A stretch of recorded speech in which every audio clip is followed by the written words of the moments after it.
किरण सिंह के गाना के बारे में बाद में बात करेंगे, पहले किरण सिंह क्या कहती है, पहले इनकी वीडियो को देखिए और सुनिए। तुम लोग को इतना जेलस फील हो रहा है, ज्यादा गाना भी नहीं छूटा है।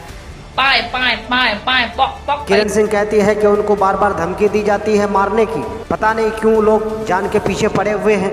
अरे आप अपनी रोजी रोटी कमाओ, किरण सिंह अपनी रोजी रोटी कमा रही है। अगर साथ में मेहनत नहीं किए, तुम अलग मेहनत करो, किरण सिंह अलग मेहनत कर रही है। अगर किरण सिंह गाना बना रही है लाइफ में आगे बढ़ने के लिए, तो तुमको क्यों मिर्ची लग रही है, तुम्हें क्यों जलन हो रहा है? अरे हर इंसान का लाइफ है, हर इंसान को अपनी अपनी मेहनत करना चाहिए, अपना कला दिखाना चाहिए। और किरण सिंह के अंदर जो गाना गाने की कला है, जो क्वालिटी है, ये हर इंसान के अंदर नहीं होती। किरण सिंह के अंदर लाजवाब क्वालिटी है और गाना गाने का तरीका भी इसका लाजवाब है, अंदाज भी लाजवाब है।